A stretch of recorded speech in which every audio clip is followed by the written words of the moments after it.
All right. Well, thank you everyone for attending my talk. My name is Thomas Bacon, and today we are going to find out where an optimized community center or community organization would be placed in Minneapolis, Minnesota. A little bit of background about me. I actually currently live in Minneapolis, and I work very closely day to day with the city on topics such as this. So this is a topic that I have a vested interest in. But first and foremost, why a new community center? So, a little bit of brief history on the last 2 years in Minneapolis. We have had a rather steady increase in reported violent crime since 2019. And what's interesting about this graph, what can be noted here, is that we see seasonal trends, seasonal spikes overlapped with the same time that summer break typically occurs for kids in school, teenagers, occurring from June to about September. But what's also observed is that this last year from 2021 into 2022, we had a bit of stagnation where the trend, the spike, lasted quite a bit longer up until the winter. And that was abnormal. And a lot of reported cases were coming from victims saying that their suspects were notably younger and teenage age range. So this is something that has been noted by the community and been quite a hot topic in the past year and a half, up to 2 years. Some further extenuating circumstances were that there was significant civil unrest in 2020 stemming from the death of George Floyd.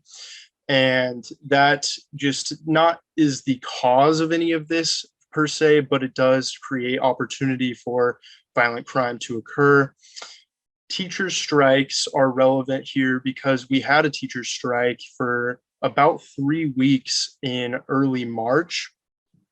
And what this presents is another opportunity for increased absenteeism among teenage age students in the K through 12 program.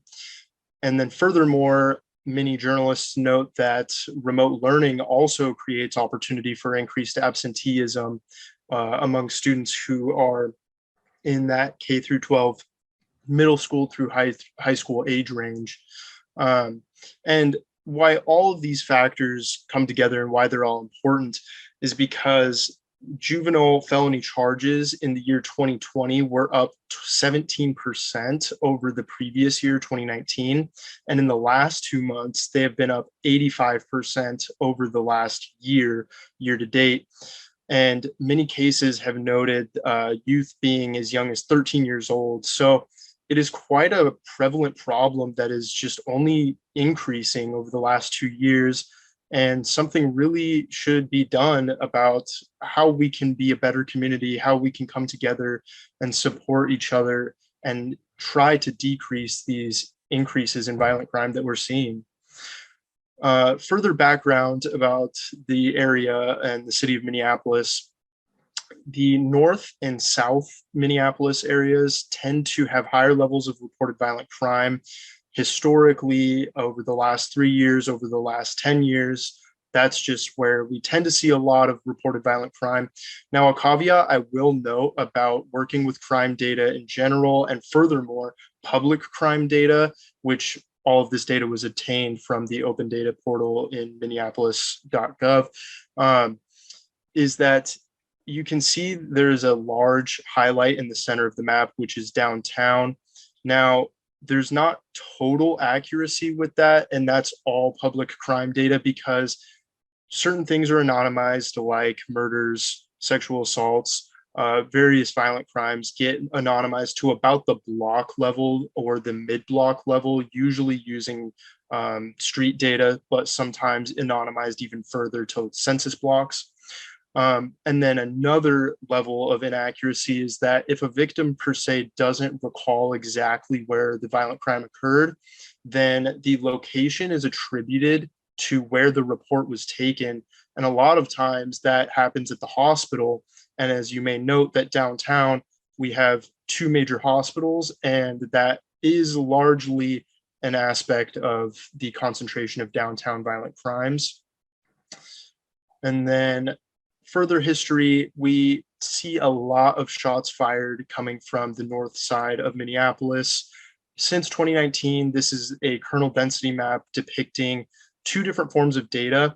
So what computer-aided dispatch or CAD data is if I were a citizen and I heard shots being fired, I would call 911 and say that I heard shots being fired.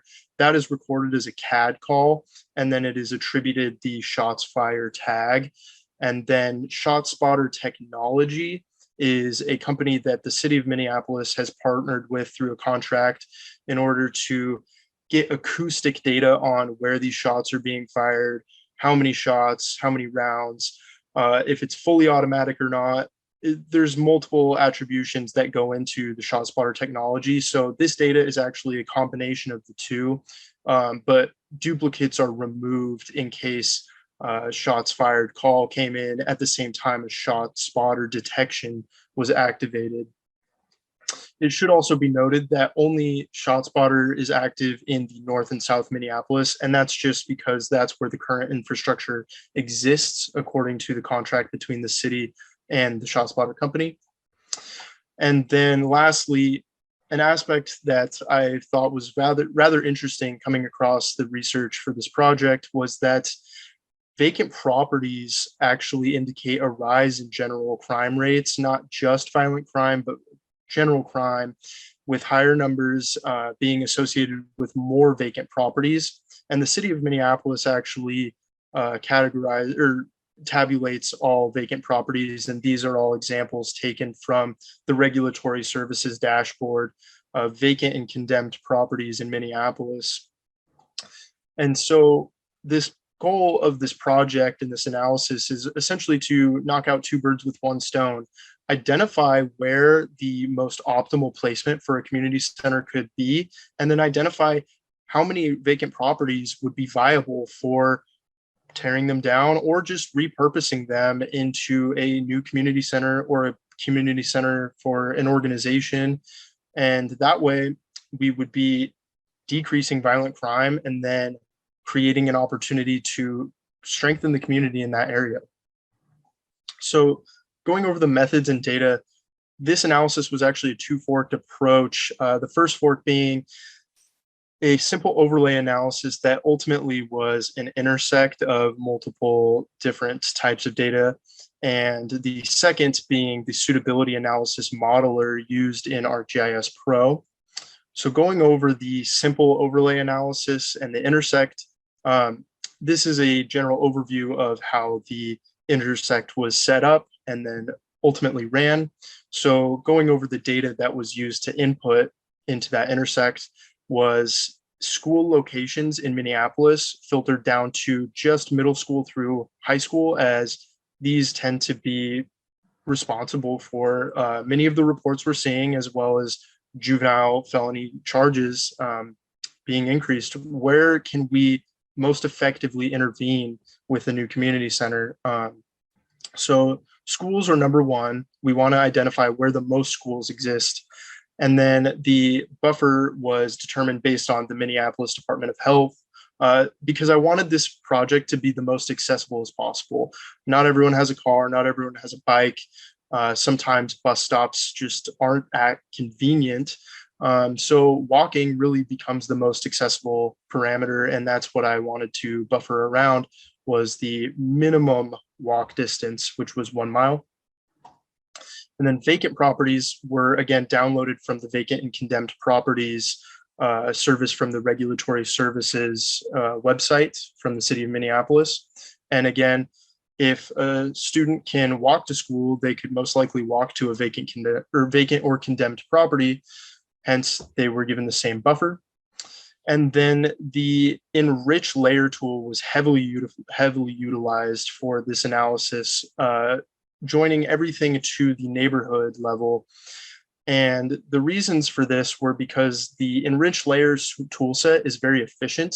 It is a good way to keep all of your data coming from the same source, easily keep everything up to date, and make sure that it's coming from the same date range. And so that's the reason why this was used over manually downloading census data, to keep everything organized in an efficient way. Now, the results for this analysis, for the simple overlay suitability analysis, the first was identified primarily what I assume from the violent crime index as seen in the enrich layer tool. And the industrial zone here theoretically has the highest crime index according to the enrich layer tool. Now, I believe this is one of the larger pitfalls of that side of the analysis, because it actually, as we saw before, is not one of the more prevalent areas for violent crime being reported.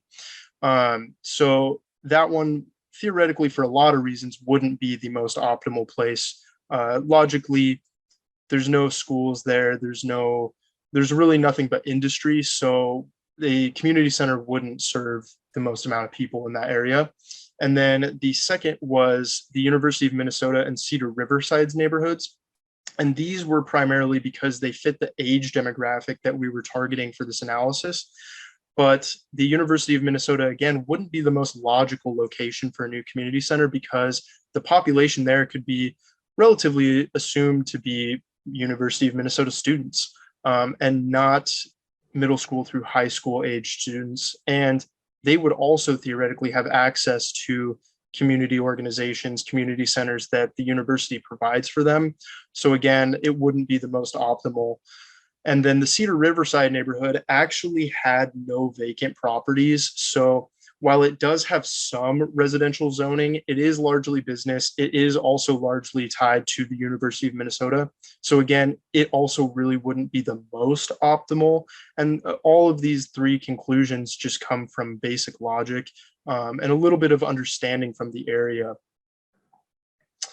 Now, the final analysis was used by the suitability analysis modeler in ArcGIS Pro. Pretty much every data set that was used in the previous analysis was rasterized, and then basically those kernel density rasters with the highest values of, say, shots fired, vacant properties, school locations, were given the highest density value. And then essentially the suitability analysis modeler combines those values to give them the ideal score.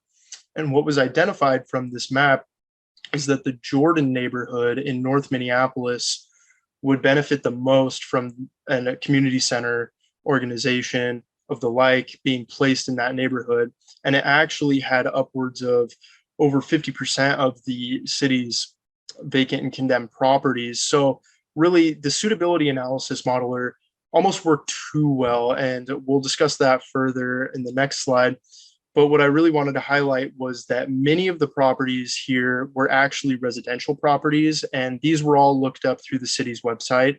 But these two properties here on the screen, 1408 West Broadway and 1400 West Broadway, were actually zoned as commercial or retail spaces, which theoretically could work for a repurposing to become a new community center of the like. But the reason why this suitability analysis almost predict too good of an area was because two community center-like organizations already exist nearby.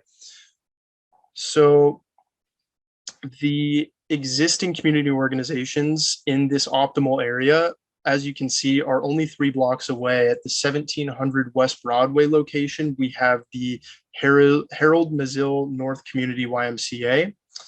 And just 1 block from that location on Golden Valley Road is the North Commons Water Park. Now, the YMCA comes with some inherent financial barriers, which wouldn't make the most optimal community center for that location, because we want it to be accessible to everyone. Now, the YMCA does offer some financial assistance, but again, we really want it to become the most accessible and have a place that can disrupt this violent crime in this area, because we now are in the location that has the most violent crime in the city, and therefore it has the most need for a new community center. So having 2 community centers that have 2 inherent barriers is not the most ideal. Therefore, we would really benefit from a new community center at that 1400 West Broadway location. Now, the North Commons Water Park, again, it is somewhat of a community center, but it has a major inherent barrier, and that is seasonality. Because as you can see, it is closed for the season. It opens in June and it closes in September. So, again, it does aid the seasonality trends we see in those violent crime spikes over the years. But what happens is that during the winter, where can people go? Where can youth recreate? And if they can't afford to attend the YMCA, we really need a community center in this area that is less of a financial barrier, less of an access barrier, and just more accessible to the general community in that area.